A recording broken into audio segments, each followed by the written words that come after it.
जयंती सिद्धि सूर्य उपाध्याय साधु सर्व अर्थ के प्रकाशी मांगलिक उपकारी है। जिनको स्वरूप जाने रागते भई जो भक्ति काय को नमाए स्तुति उच्चारी है। धन्य धन्य तिन्हे हिस्से काज सब आज भये कर जोड़ बार बार वंदना हमारी है। मंगल कल्याण सुख ऐसो हम चाहत हैं। हो मेरी ऐसी दशा जैसी तुम धारी है।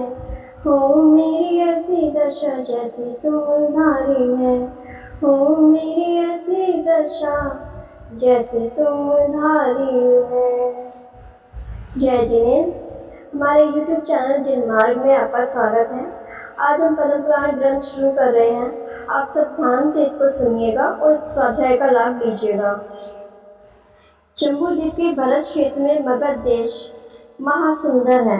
वहाँ पुण्यशाली पुरुष इंद्रलोक के समान हमेशा भोग भोगते हैं।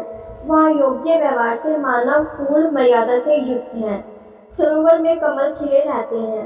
भूमि पर मीठे मीठे रस के भरे गन्ने हैं।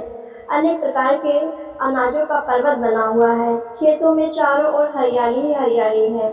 भूमि अत्यंत श्रेष्ठ है। सभी वस्तुएं उत्पन्न होती हैं। चावलों के खेतों की शोभा, जगह जगह मूंग गेहूं आदि फल रहे हैं। अनेक रंगों की गायें हैं। गले में घंटी बजती है। दूध रूपी धरती हो रही है। मीठे रस से भरे जड़ को खाकर गाय भैंस पुष्ट होते हैं। हिरण भी विचरण करते हैं। किसी जीव को कोई दुख नहीं। जिन धर्मात्माओं का ही राज्य है और वन के प्रदेश गंगा के पुल समान उज्ज्वल शोभा युक्त हो रहे हैं। केसर की क्यारियां मनोहर हैं। जगह जगह नारियल के वृक्ष लगे हैं। वन पाल नारियल मेवादी के वृक्षों की संभाल करते हैं। अनार अंगूर केलादि के अनेक वृक्ष हैं। पक्षी फलों को खाते हैं। बंदर क्रीड़ा करते हैं। वन या बगीचों में देव विहार करते हैं। ऊंचे ऊंचे अर्जुन के वृक्ष सुशोभित हैं। नदियों में तरंगे लहरा रही हैं, जैसे नदी नृत्य ही करती है। ऐसा सुंदर दृश्य मनमोहक है। सरोवर के किनारे हंस खेल रहे हैं। कई प्रकार के रंग बिरंगे वस्त्र आभूषणों से युक्त मनुष्यों का मन प्रसन्न हो रहा है। वहाँ तोते की ध्वनि, भंवरों का गुंजार, मोर की मनोहर वाणी, बीन मृदंगों की ध्वनि से दसों दिशाएं सुशोभित हो रही हैं। उस देश में गुणवान, दयावान, क्षमावान, शीलवान, उदार चरित्र, तपस्वी, त्यागी, संयमी पुरुष रहते हैं। मुनि आदिकाय विहार करते हैं। उत्तम श्रावक श्राविकाओं का निवास है। आनंद को देने वाला वह देश बड़े बड़े ग्रस्तों से मनोहर है।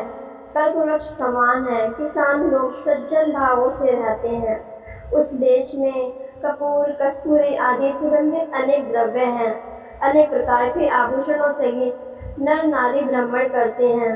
तो ऐसा लगता है जैसे देव देवी ही हो। वहाँ गुरुओं के वचनों से मिथ्यात्व दूर हो जाता है। महामुनियों के तप रूपी अग्नि से पाप रूपी वन नष्ट हो जाता है। ऐसा धर्म रूपी महामनोहर मगध देश बसा हुआ है।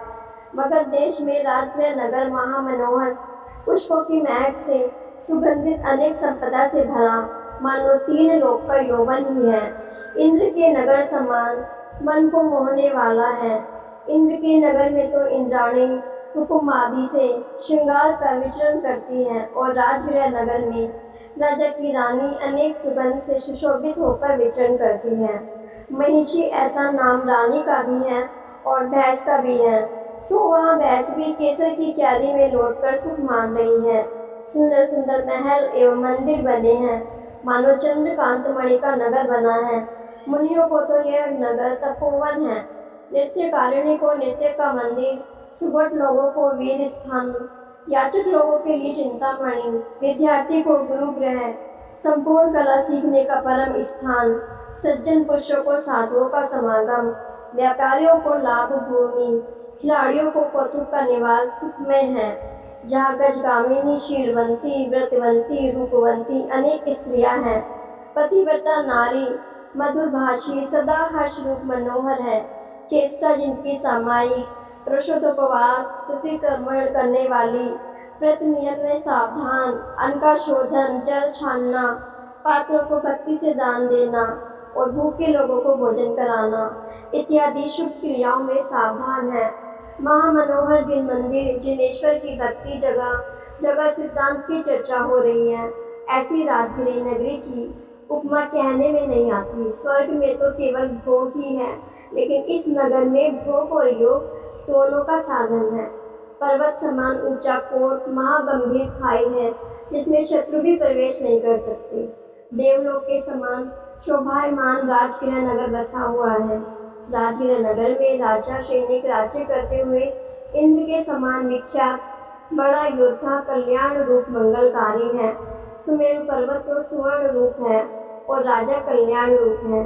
राजा समुद्र समान गंभीर मर्यादा सहित चंद्र सूर्य की ज्योति समान, धन संपदा में कुबेर समान, शूरवीर, लोक रक्षक, न्यायवंत, लक्ष्मी से पूर्ण, शत्रु पर विजय करने वाले, आपत्ति संकट में धैर्यवान, सुख संपदा में नहीं फूलने वाले, दानवीर, दीन दुखियों पर दयालु, जिन शासन में परम प्रीतिवान, धन और जीतने में जीर्ण, तृण समान बुद्धिमान, प्रजा के पालन में सावधान और धन को मिट्टी समान जानने वाले, ऐसे गुणों के भंडार राजा सैनिक हैं। राजा अपने बल पराक्रम से राज्य करते हैं। उनके राज्य में पवन भी वस्त्रादि का अपहरण नहीं करते हैं, तो चोर किसी वस्तु का अपहरण कैसे करेंगे।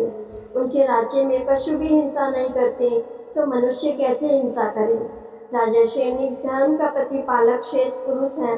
राजा न्याय में दक्ष, महापुरुषों को आनंद देने वाले हैं। इंद्र के वंश नहीं होता, लेकिन राजा का वंश विस्तार रूप है।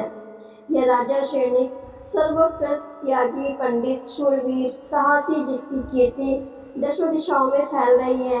गुणों की संख्या नहीं, संपदा का क्षय नहीं, सेना की बहुलता, बड़े बड़े योद्धा, राजा की सेवा में रथ, हाथी, घोड़े, रथ, प्यादे सभी उत्तम हैं। राजा का ठाठ सबसे महान है, संपूर्ण कलाओं में प्रवीण है। हम जैसे पुरुष उनके गुणों का वर्णन करने में असमर्थ है। राजा के शायक समिक्त की महिमा इंद्र अपनी सभा में प्रति समय वर्णन करता है।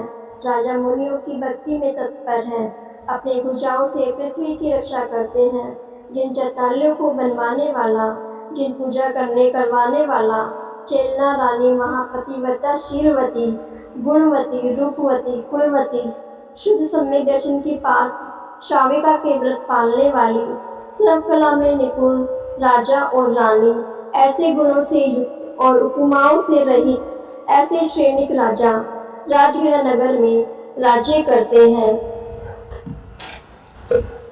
आज हम जगत के सभी जीव सुखी हो, इस भावना के साथ यह विराम देते हैं। कल हम इससे आगे की स्वाध्याय करेंगे।